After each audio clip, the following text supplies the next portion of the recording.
I picked up a lion miter trimmer.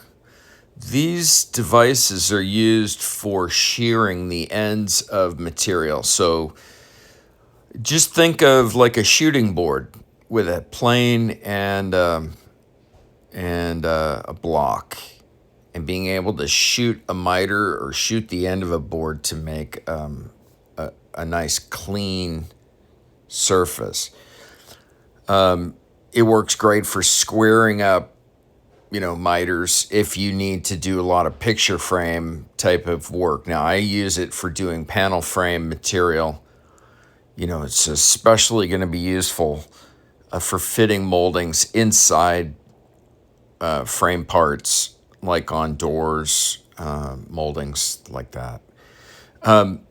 When I got mine, I picked it up for only $20, and the blades were not sharp, which is expected. So what I did is I resharpened them. I used a 30-degree bevel, and you can see what I had to do was I used actually the chisel attachment on my Tormek, and I mounted the long blade and aligned it to the print on the mount that's, where it says Tormek. Now you can see I used a felt tip pen technique a lot of people would use just to check that they're sharpening the full edge. So I did that.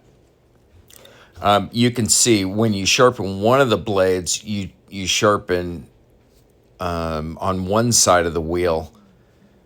And then when you sharpen the other one, you have to mount the blade the opposite direction. And I didn't show it, but I did freehand hone it, starting with the back of the blade and then the front of the blade, and then I wiped off the residual stuff. And you can see I'm getting now like glass-like shavings, just totally smooth. You put them together, I'm checking that the fences were adjusted correctly.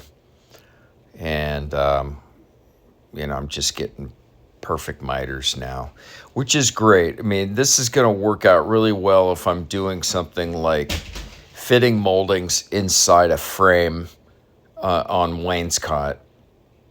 Something like that. That's where this is really going to excel.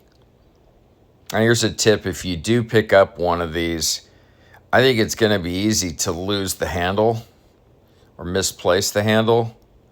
So what I did is I drilled a hole through my handle and drove a 1/4-20 hole, tapped it right into the jig or the tool, and that way the handle stays with the tool. And when I need to use the handle, then I just unscrew the knob, and it's already tapped for a 1/4-20 on the right side of the tool, so you don't have to do any other holes. You just slide that guy in there and it's ready to go.